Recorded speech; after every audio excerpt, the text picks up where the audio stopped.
여러분들 저는 어깨가 탈골된 경험이 한 3번, 4번 정도 있습니다. 흔히 이제 어깨가 빠졌다라고 하는데요.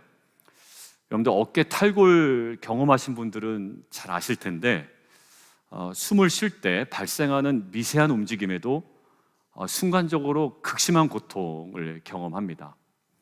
그러니까 제가 여성들의 고통을 폄하하는 건 아니고요. 제가 경험해 본 것도 아니지만 감히 말씀드리면 출산의 고통과 맞먹는 고통이 아닐까라고 생각이 듭니다. 왜 그러냐면 제가 어깨 탈골된 상태에서 너무 아파서요. 군대에서 욕을 심하게 한 적이 있습니다.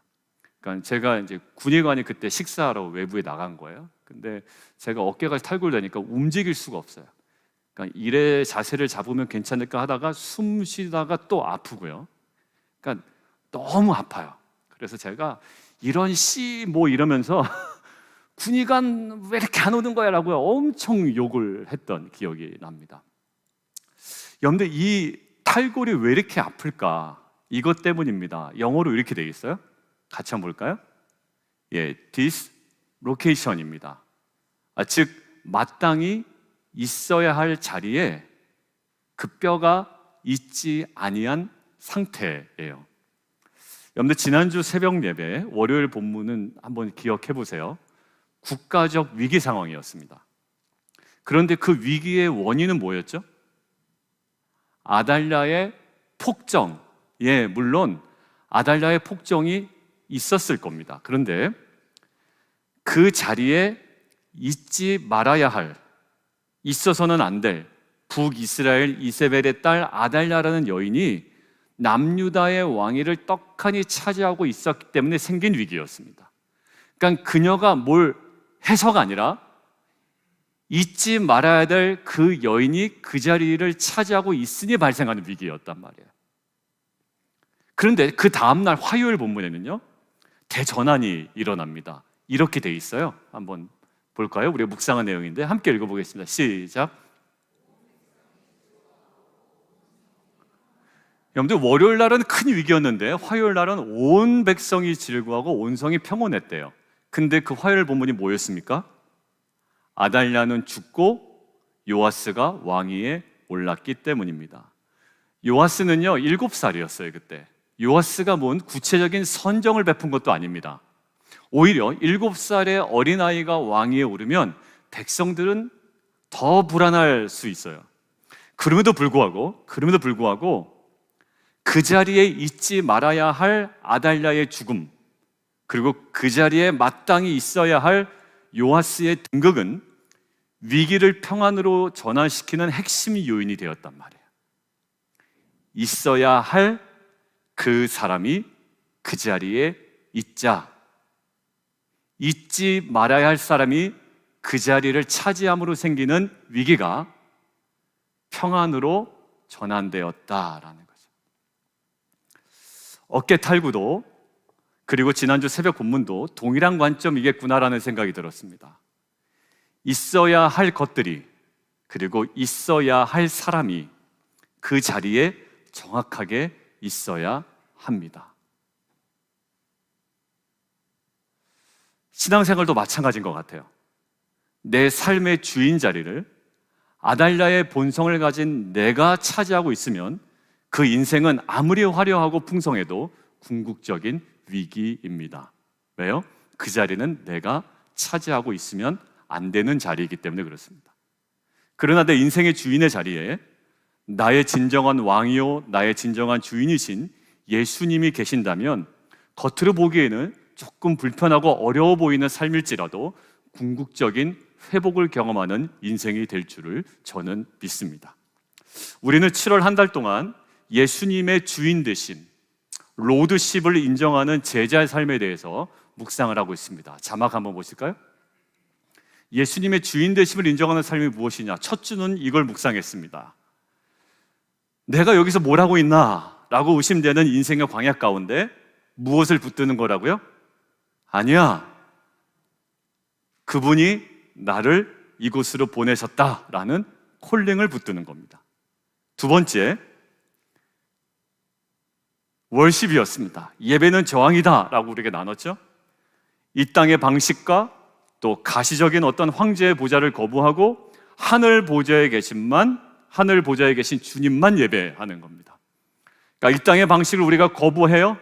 예배는 저항이에요. 이것이 너에게 능력이야. 이것이 너에게는 진정한 평안이 될 거야 라는 세상의 방식을 저항하고 거부합니다. 그리고 하늘 보좌에 계신 주님만 예배하는 것, 이것이 진정한 로드십을 인정하는 제자의 모습이었다라는 거예요. 자, 그러면 오늘은 예수님의 주인 되신 그 로드십을 인정하는 제자에게 드러나는 삶의 모습은 또 무엇인지 오늘 함께 나누도록 하겠습니다. 첫 번째, 함께 읽겠습니다. 영어 들어가요? 네. 자, 함께 읽겠습니다. 시작. 예, 변화의 삶. 예. 지금 창문이 불투명해서 그런데요, 밖을 한번 보십시오. 그리고 저희 교회에는 이렇게 식물을 가꾸시는 거에 탁월한 재능을 갖고 계신 분들이 많아요. 제가 이야기하지 않아도 어느 분이 딱딱딱 생각날 거예요. 예, 이렇게 보면 하나님의 통치가 있는 자연을 볼 때 신비로움이 있습니다. 늘 변화한다라는 거예요. 여러분들, 씨앗에 불과하던 것이 땅 속에 들어가더니 잎이 납니다. 그리고 꽃이 피고요, 열매가 맺힙니다. 여러분들, 그냥 우리가 당연한 것처럼 생각하는 거지만 그걸 가만히 보고 있으면 너무 신기합니다. 어떤 성도님 지난주에 방문했다가 이야기를 들었습니다. 참외가 이렇게 열렸더라고요. 그런데요, 이 참외가 어떻게 열렸는지 제가 여쭤보니까 집에서 드시던 참외가 너무 맛이 있으셨대요. 그래서 그 참외 씨를 이렇게 모아다가 말려서 발화시킨 다음에 심으셨대요. 근데 그 참외가 난 겁니다. 여러분들, 이거 신비입니다. 저는 예전에 초등학교 때 수박 먹다가 야, 이거 심으면 나, 뭐 참외 먹다가도 이거 심으면 나, 이게 뭐가 나냐? 라고 했는데 정말 납니다. 정말 나더라고요. 여러분들, 그 나무에서 왜 잎이 펴야 되죠? 초록색 잎이? 그러다 거기서 왜 꽃이 펴야 됩니까? 그러다 거기다 왜 또 열매가 맺혀야 되죠? 예, 굉장히 신비로운 일이에요. 이것은 하나님의 통치에 붙들린, 그리고 통치로 인하여 자연에게 나타나는 위대한 변화입니다. 변화이죠. 인간도 마찬가지로요, 태어날 때 보통 한 3kg 정도로 태어납니다. 저희 아이들은 2.7, 2.8 뭐 이렇게 태어났습니다. 그런데 어느덧 말도 하고요, 키도 크고요, 모습도 변하고요, 걷기도 하고. 여러분들, 아이가 이만했지만 그 이상하게 생긴 모양대로 크기만 크지 않습니다. 예, 모습이 변화합니다. 그러니까 결국 사람도요, 변화라는 큰 틀 안에서 성장하는 것이 일반적인 모습입니다. 결국 이 땅의 모든 만물에게 있어서 변화는 뭐냐면 숙명입니다. 변화하지 않는 인간 없고 만물도 계속 변화하고 있습니다. 그래서 이 땅 가운데, 이 세상에서 가장 감당하기 어려운 조직은 어떤 조직일까요? 변화를 거부하는 조직입니다. 조직에 들어서 제일 힘들 때가 뭐냐면 변화를 거부하는 조직이에요. 그리고 가장 상대하기 어려운 사람은 어떤 사람일까요? 자기 고집은 센데 변화를 거부하는 사람이 상대하기 사실 어렵습니다. 여러분들, 목회자에게 가장 어려운 사람은 누굴까요? 저를 험담하는 사람이 아닙니다. 사실 험담하다가도요, 그냥 가까워집니다, 관계가. 근데 사실 목회자에게 가장 어려운 사람은 신앙의 변화와 성장을 거부하는 성도입니다. 그게 사실 제일 어렵습니다. 동일한 관점에서 성도님들도 무엇이 목회자 바라볼 때 제일 힘드냐면 변화 없는 목회자 바라보는 것이 고통이 될 수 있겠다라는 생각이 있습니다. 늘 복음을 전해야 되는 그 일관성을 유지해야 되는 것은 많지만 항상 방식이 똑같고 설교 똑같고 모습도 똑같고 변화가 없는 목회자 바라보는 것도 성도들에게 정말 큰 고통이겠다라는 생각이 들었습니다.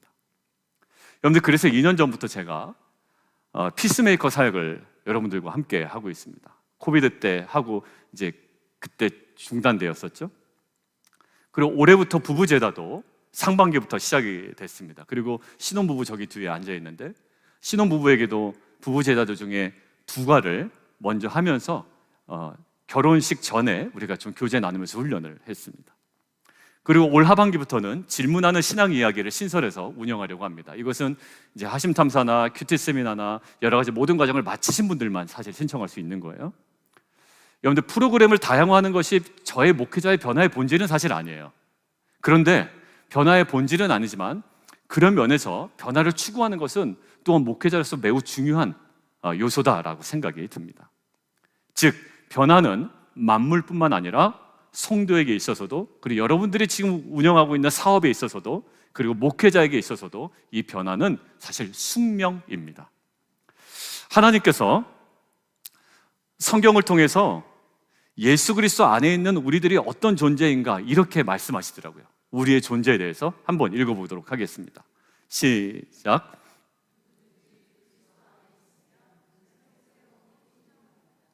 옛것은 지나갔습니다. 보십시오, 새 것이 되었습니다.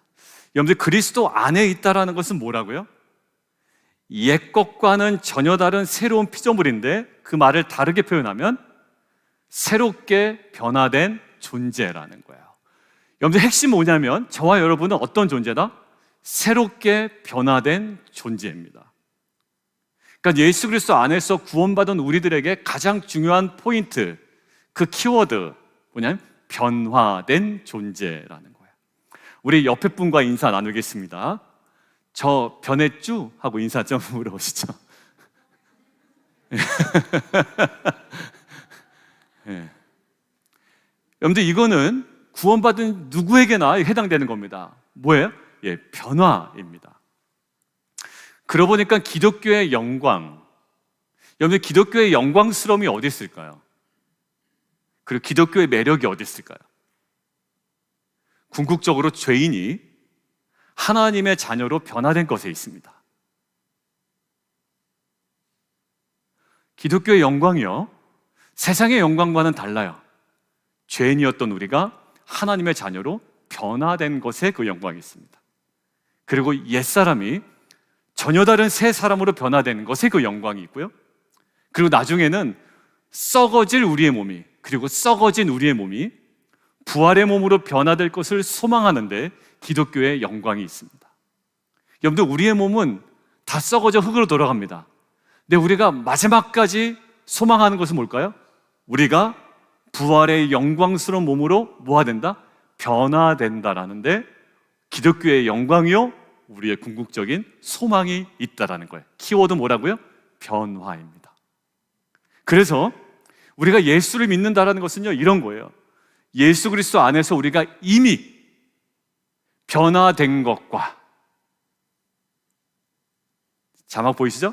이미 변화된 것과 지금도 변화되어 가고 있다는 것과 종국에는 전혀 다른 차원으로 변화될 것을 믿는 겁니다. 여러분들, 결국요, 우리는 죄인에서 의인으로 하나님의 자녀로 변화되었고, 신분의 변화, 그리고 신분의 변화뿐만 아니라 그에 걸맞는 삶의 변화를 우리는 경험하고 있고요. 결국 성화를 거쳐 영화라는, 그리고 부활의 몸이라는 궁극적인 변화를 경험하게 될 자들이라는 거예요.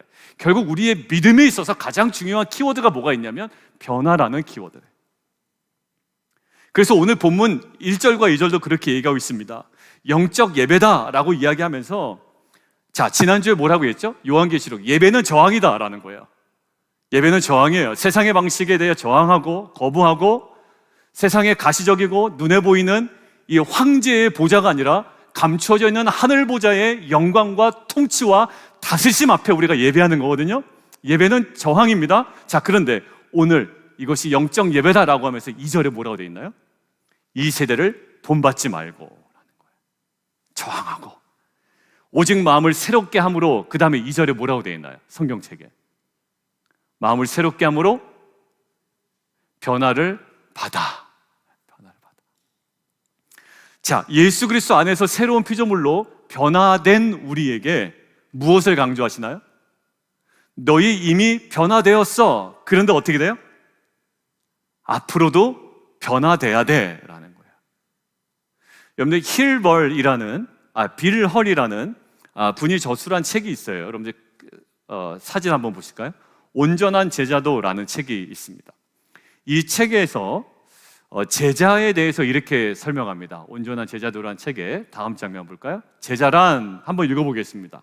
시작. 아주 심플하지만 아주 명확한 이미지죠. 제자가 뭐냐? 예수를 닮아가는 자다. 근데 예수를 닮아가는 자다라는 어떤 그런 관념 속에 약간의 또 모호함이 있어요. 뭐가 닮는다는 건가? 여러분들 저를 닮으시려면 뭐부터 해야 될까요? 파마. 그렇죠. 파마부터 좀 하셔야 돼요. 저는 원래 완전 생머리인데 파마 머리입니다. 저는 파마부터 해야 되겠고요. 어떤 분의 일부 예배 때 보니까 달리기 해야 된다고 그러더니 제가 달리기를 좋아하니까 달리기도 파마건 결국 뭡니까? 본인의 생활 어떤 패턴에서 변화는 돼야 되겠죠. 근데 표정 보니까 별로 닮고 싶지 않은 모습이에요.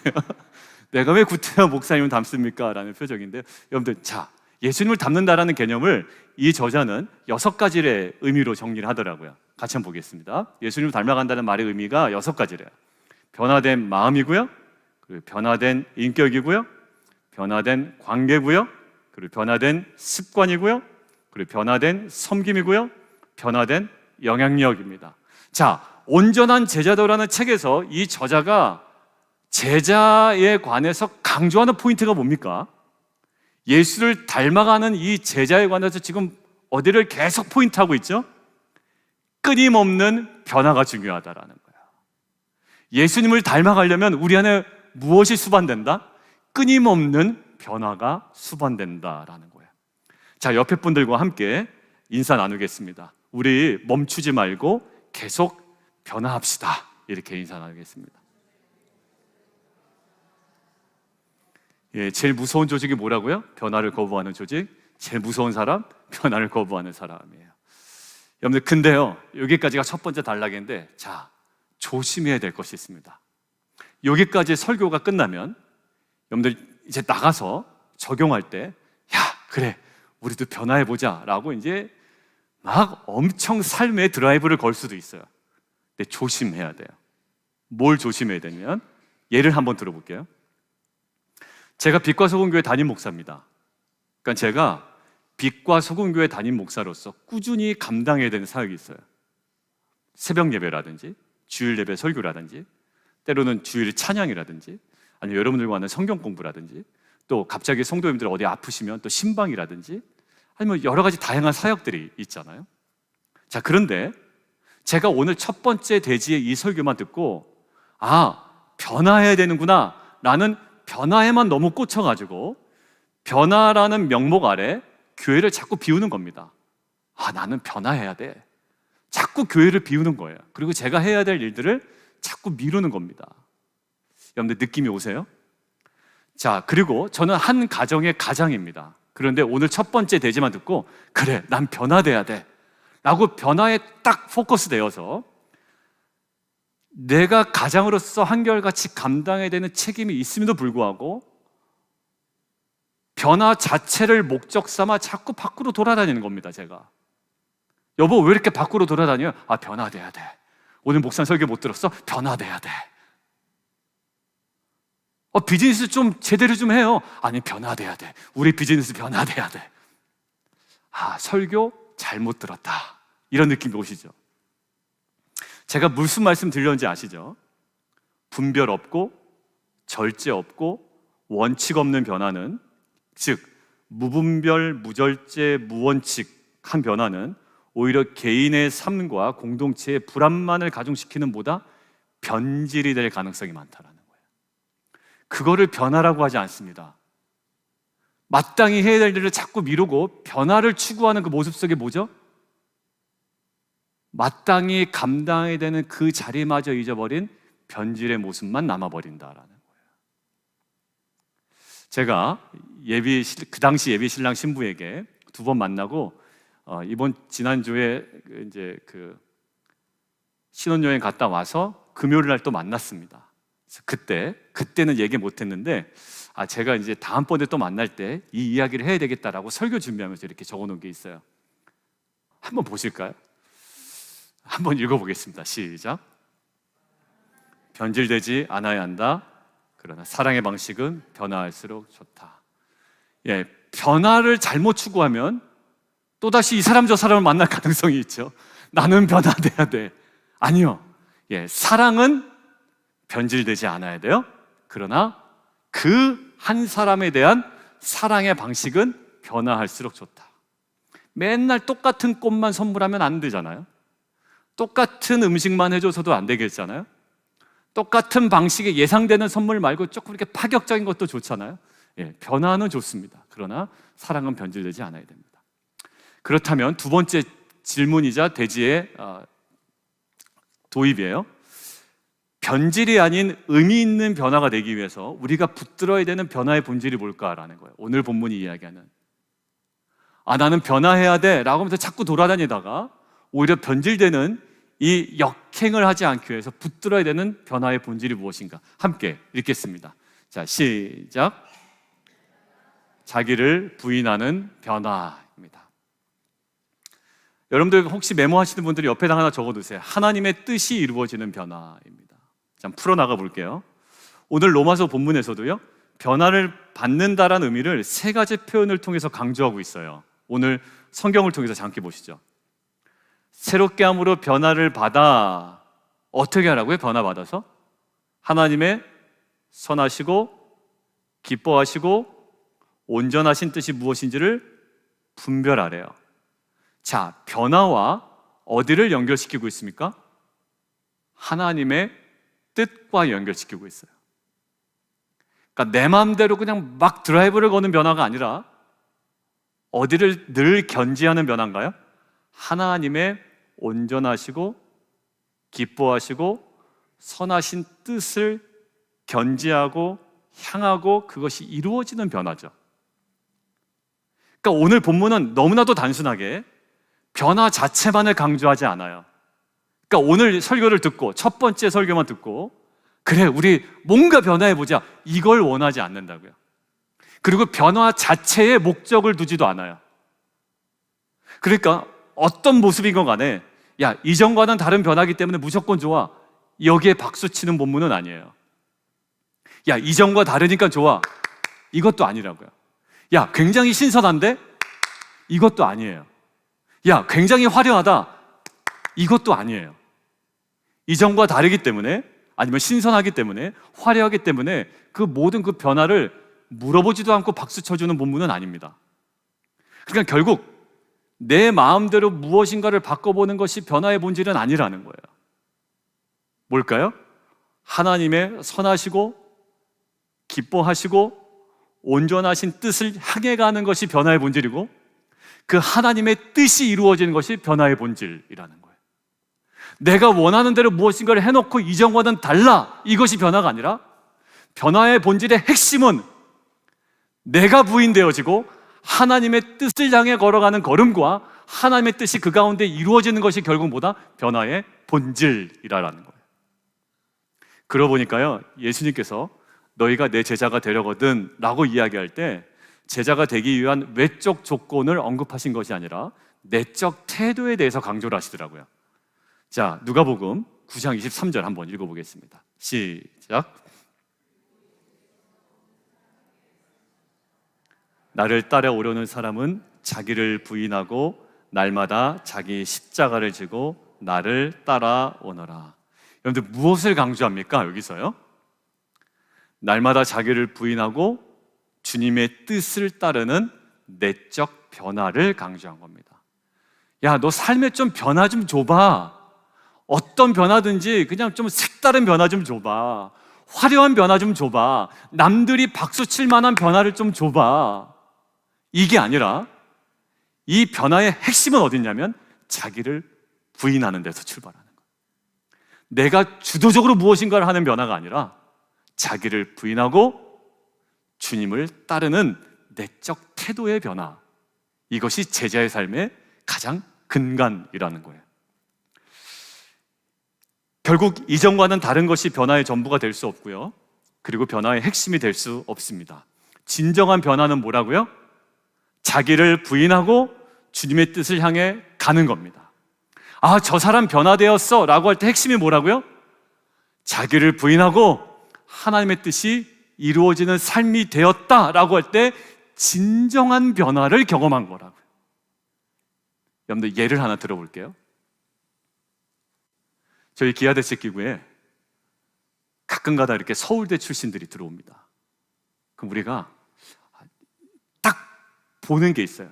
제가 서울대가 아니기 때문에 어떤 관점으로 보냐면, 그래, 올컨이 서울대 얼마나 잘하나 보자 이런 마음이 있어요. 근데 잘할까요, 못할까요? 똑같더라고요. 처음에는 신입으로 들어오면 다 똑같아. 뭐 이거 스테이플, 한국말로 호치키스라고 그러죠. 일본 말인가요? 이렇게 그거 찍는 것도 뭐 다 틀리고요. 그러니까 자기 방식대로예요. 근데 기업마다 다르더라고요. LG 다르고 삼성 다르고 또 군대 다르고요. 또 일반 기업체 달라요. 어디는 사선으로 찍으라고 그러고 어디는 그냥 일자로 찍으라고 그래요. 그게 이제 다 달라요. 조직이 문화하기도 하고 그게 내려오는 어떤 그게 있나 봐요. 예를 들면 서울대 학생이 졸업해서 이제 신입사원으로 들어왔는데, 여러분들 그 신입사원이 진정으로 변화되었다라고 할 때는 언제일까요? 그가 갖고 있는 학벌이나 그가 예전에 경험했던 수많은 경험들로 뭔가를 막 하긴 합니다. 신선한 아이디어로 변화를 추구해요. 그런데 조직의 비전과 방향과는 전혀 다른 기조를 유지한다면 그것을 진정한 변화라고 할 수 있을까요? 아니요. 오히려 불안합니다. 뭔가 하긴 하는데 그 계속 일을 벌리는, 또 신선한 아이디어로 굉장히 그 제안서를 내는데 조직의 궁극적인 방향과 비전과는 전혀 동떨어지는 거예요. 근데 이 신입사원이 시간이 가니까 이제 압니다. 아, 조직의 비전이 이거구나, 방향이 이거구나. 이제 이것들을 깨닫고 그거에 맞춰서 본인의 아이디어와 본인의 어떤 사업의 제안사항과 이것들을 작성하기 시작합니다. 그때 윗상관이 볼 때 어떤 느낌일까요?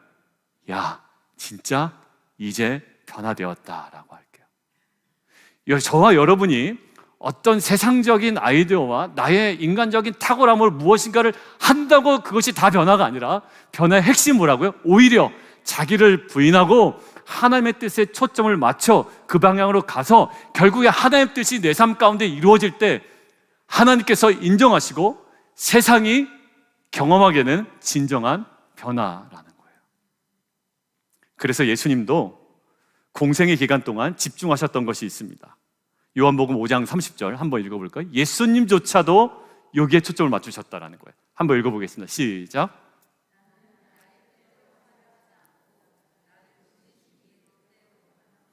예수님조차도 어떻게 되냐면 항상 자기를 부인하셨습니다. 나의 뜻대로 나는 하지 않아. 왜? 내 맘대로 뭘 한다고 해서 그게 아무리 색달라 보이고 아무리 화려해 보이고 아무리 신선하게 보여도 그것이 변화의 핵심이 아니라는 걸 알고 계셨어요. 진정한 변화는 뭐라고요? 나의 뜻이 아닌 그분이 갖고 계신 뜻에 내 삶을 맞춰서 나아갈 때 그것이 궁극적인 변화의 핵심이라는 거예요. 야곱도요. 그래서 예수님도 겟세마네 기도에서도 결국 어떤 기도를 하십니까?